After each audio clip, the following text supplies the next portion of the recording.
नमस्कार, आप देख रहे हैं इंडिया न्यूज उत्तर प्रदेश उत्तराखंड और मैं हूं आपके साथ आयुष चतुरांश। चलिए इस बुलेटिन की शुरुआत इस वक्त की बड़ी खबर के साथ करेंगे। जौनपुर से बड़ी जानकारी है। अभिनेता आमिर खान को नोटिस जारी हुआ है और जिला जज ने यह नोटिस जारी किया है। इसमें ठग्स ऑफ हिंदुस्तान के खिलाफ परिवाद दायर किया गया है। निर्माता निर्देशक को भी नोटिस गया है। फिल्म के ट्रेलर में मल्लाह जाति पर टिप्पणी की गई है और मल्लाह जाति को फिरंगी शब्द से संबोधित किया गया है और इसी को लेकर के नोटिस जारी किया गया है। यह बड़ी जानकारी आप तक हम पहुंचा रहे हैं। फिल्म के ट्रेलर में मल्लाह जाति पर चूंकि टिप्पणी की गई है और इसको लेकर के अब यह नोटिस जारी किया गया है। बड़ी और अहम जानकारी, जौनपुर से अभिनेता आमिर खान को नोटिस जारी हुआ है।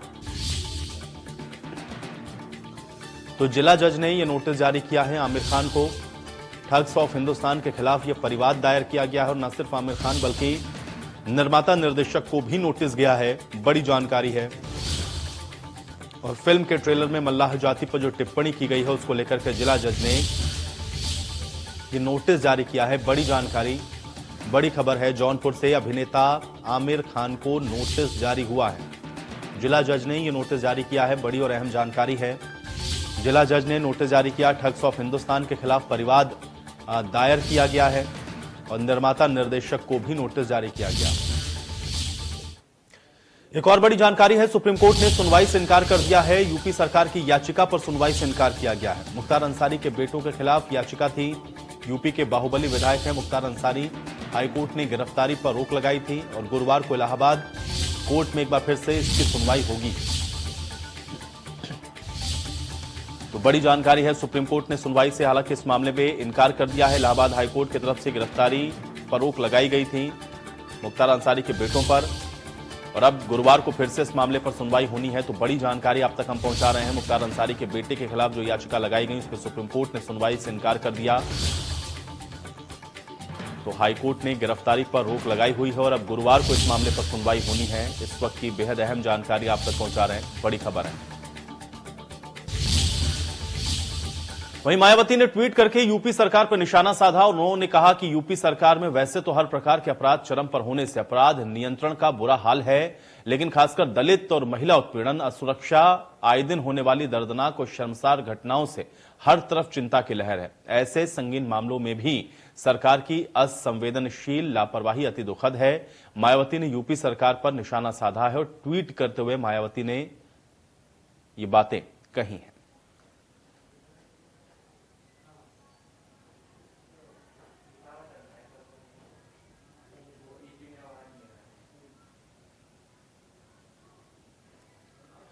वहीं समाजवादी पार्टी के अध्यक्ष अखिलेश यादव ने ट्वीट करके यूपी सरकार पर हमला बोला और उन्होंने लिखा कि उत्तर प्रदेश के बुलंदशहर में पिछले 6 दिनों से लापता लगभग 13 साल की किशोरी का शव एक गड्ढे में मिलने से प्रदेश दहल गया है। अति दुखद है। उत्तर प्रदेश में आपराधिक गतिविधियां भाजपा की निष्फल सरकार को ठेंगा दिखा रही हैं और इस बार भाजपा सरकार को महिलाएं ही गिराएंगी।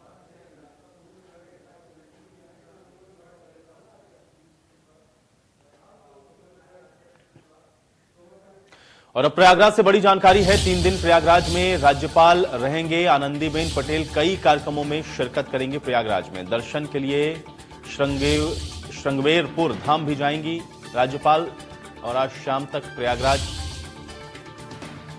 पहुंचेंगे। सर्किट हाउस में ठहरेंगे राज्यपाल। 4 मार्च को दीक्षांत समारोह में शामिल होंगी और 4 मार्च को ही संग्रहालय का राज्यपाल निरीक्षण भी करेंगी। तो राज्यपाल प्रयागराज में ही ठहरेंगे सर्किट हाउस में और प्रयागराज में ही 3 दिन तक मौजूदगी रहेगी राज्यपाल की। 3 दिन प्रयागराज में ही राज्यपाल मौजूद रहेंगी। आनंदीबेन पटेल यहां पर कई कार्यक्रमों में शिरकत भी इस दौरान करेंगे। वहीं लखनऊ में रेडिसन होटल में 9 लोग कोरोना पॉजिटिव मिले हैं और इसके बाद होटल को 48 घंटे के लिए सील करना पड़ा है। होटल 48 घंटे के लिए सील कर दिया गया है। लखनऊ में 25 लोग संक्रमित मिले। लखनऊ के कैंट इलाके में होटल रेडिसन स्थित है।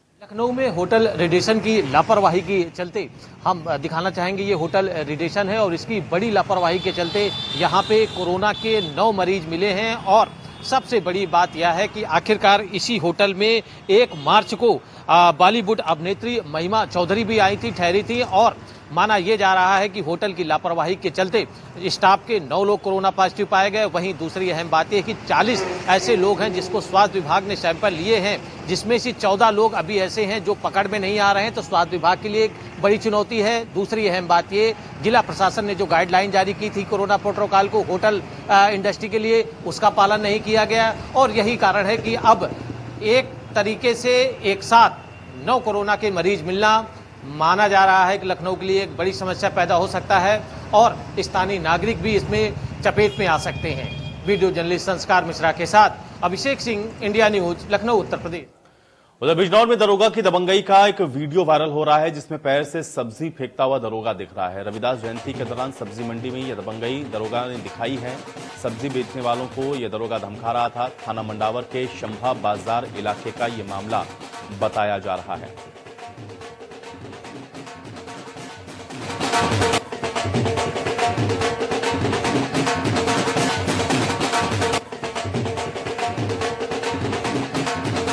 बिजनौर की तस्वीरें हैं जहां पे दरोगा के दबंगई का ये वीडियो आप देख सकते हैं। कैसे सब्जी वाले के सब्जी को लात से फेंकता हुआ यह दरोगा नजर आ रहा है, धमका भी रहा था सब्जी वालों को, और ये तस्वीरें अब वायरल हो रही हैं।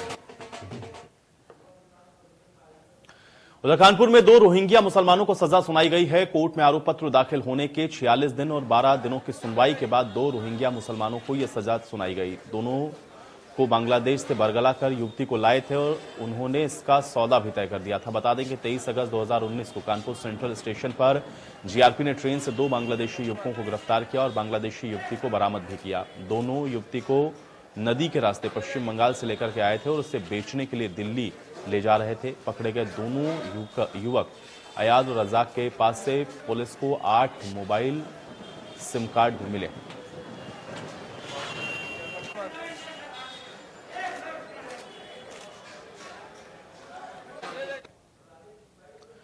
उधर जालौन में रिटायर्ड हेड कांस्टेबल ने लाइसेंसी राइफल से गोली मारकर आत्महत्या कर ली है और इस घटना के बाद से पूरे इलाके में हड़कंप मचा हुआ है। आत्महत्या की वजह युवकों से विवाद और पुलिस के द्वारा कोई मदद नहीं किए जाना और हेड कांस्टेबल को बेइज्जत किए जाना बताया गया है। इस घटना की जानकारी मिलते ही स्थानीय पुलिस मौके पर पहुंची है और इस पूरे मामले की जांच पड़ताल में लग गई है। बताया जा रहा है कि 2 दिन पहले पड़ोस में रहने वाले युवकों से उसके पुत्र का विवाद हुआ और विवाद इतना बढ़ गया कि युवकों ने रिटायर्ड हेड कांस्टेबल के घर जाकर पूरे परिवार को धमकी दी थी। सिपाही नहीं, एक रिटायर्ड एचसीपी थे जो रिटायरमेंट के बाद यहीं यूरई के रहने वाले थे, यहाँ अपने घर पे रह रहे थे। उनकी पत्नी के तहरीर के आधार पर मुकदमा कायम किया गया, जिसमें उन्होंने ये आरोप लगाया कि घर पे कुछ लोग आए थे, तू में हुई है। उसके बाद वो थोड़े से तनाव में आकर के अपने लाइसेंसी राइफल से गोली मार के आत्महत्या कर दी। कौन लोग थे जिस वजह से इन्होंने? ये इन्हीं मोहल्ले के ही कुछ लोग थे जिनसे इनके बच्चों का कुछ झगड़ा वगड़ा हुआ था, ऐसा इन्होंने बताया है। उसके आधार पर मुकदमा पंजीकृत कर लिया गया है। बाकी विवेचना करा जाएगा, जो विवेचना में जो तथ्य प्रकाश में आएंगे उसके आधार पर आगे कार्रवाई की जाएगी। लॉ एंड ऑर्डर कोई समस्या नहीं है। शव को कब्जे में लेकर पोस्टमार्टम कराया जा रहा है। बाकी आगे की कार्रवाई उसके बाद की जाएगी। ये कौन से अराजक तत्व हैं, क्या पुलिस अभी तक जान पाई है? क्या नामजद इन्होंने तहरीर दिया है, उसके आधार पर मुकदमा दर्ज किया गया। बाकी विवेचना में चीजें स्पष्ट है। वहीं बिजनौर में एसपी ने जिले का नाम रोशन किया है। यूपी में बिजनौर जिला तीसरे नंबर पर आया है। गुंडा एक्ट की कार्रवाई में तीसरे नंबर पर बिजनौर जिला रहा है। अब तक 219 गुंडों को जिला बदर किया गया है। 517 गुंडों को चालानी रिपोर्ट भेजी गई है। मिशन शक्ति अभियान के तहत भी कार्रवाई हुई है। 17 अक्टूबर से अप्रैल 2021 तक ये अभियान चलेगा। पूरे प्रदेश के अंदर बिजनौर जिला तीसरे नंबर पर रहा है, जिसमें 517 गुंडों को चालानी रिपोर्ट भेजी गई है। मिशन शक्ति के तहत भी बेहतर काम किया गया है। बड़ी जानकारी। वहीं सहारनपुर में रालोद की किसान पंचायत का आयोजन किया गया, जिसमें नकुड़ क्षेत्र के अध्याना मार्ग पर यह महापंचायत होगी। पंचायत में किसानों का पहुंचना शुरू हो गया है। रालोद के राष्ट्रीय उपाध्यक्ष जयंत चौधरी इस किसान महापंचायत में शामिल होंगे।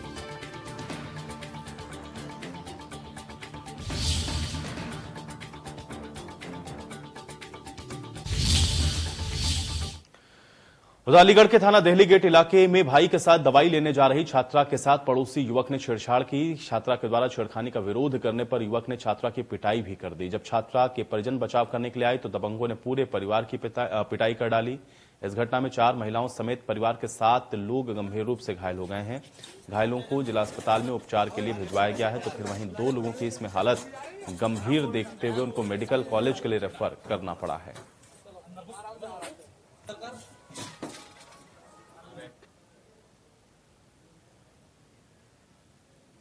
गोरखपुर के राजघाट थाना क्षेत्र के पांडेहाता के पास मंगलवार की रात अमृतसर के स्वर्ण व्यवसायी से बदमाशों ने असलाहा सटाकर 1 किलो 400 ग्राम सोना आभूषण लूटा और फरार हो गए। इस आभूषण की कीमत तकरीबन 45 लाख रुपए बताई जा रही है। वारदात दुकान में लगे एक सीसीटीवी कैमरे में कैद हो गई है। पुलिस ने अब सीसीटीवी फुटेज के आधार पर बदमाशों की शिनाख्त करने के लिए डीवीआर को अपने कब्जे में लिया है। कौन सा सामान था? वही नथनी कील वाली। कितनी कीमत रही होगी? कीमत होगी 35 लाख 40। 40 लाख। हाँ, क्या करते हैं आप? कहाँ कारोबार करते हैं? सब जगह करते हैं। कहाँ? गोरखपुर में करते हैं। हाँ। खलीलाबाद चले जाते हैं, कहीं हाटा उठा हो गया बरारगंज वाला। तो आज गोरखपुर कैसे आना हुआ? कब आए आप? आज वही कील सामान बारे में परसों आए थे, शुक्रवार को यहीं, शनिवार को आए यहाँ। हमारे को वहाँ एक अमृतसर से व्यापारी आते हैं जो सोने का कील और बाली वगैरह लेके आते हैं। आज वो संत कबीर नगर से व्यापार करके लौट रहे थे, तो ट्रांसपोर्ट नगर से जब वो नॉर्मल चौराहे आए हैं और वहाँ से पैदल ही वो उर्दू बाजार की तरफ आ रहे थे, तभी पांडेहाता में शिवम टावर के पास उनके संग 2 लोग जो स्कूटी से थे असलाहा लगा के उनका बैग छीन लिए हैं। क्या था बैग में? बैग में सोने के सामान थे, कुछ कील थे, बाली थे और नथनी वगैरह थे। अंदाजा कितना उसकी? एग्जैक्ट वजन तो बता पाना भी थोड़ा सा मुश्किल है, क्योंकि व्यापारी आते हैं तो उसमें से कुछ माल बाजार में बिका भी होगा और कुछ माल उसमें होगा, लेकिन ये मान के चला जा रहा है कि माल लगभग 700-800 ग्राम के आसपास होना चाहिए। सर, जो रात में पांडेहाता क्षेत्र में घटना हुई है उसमें क्या मामला है सर?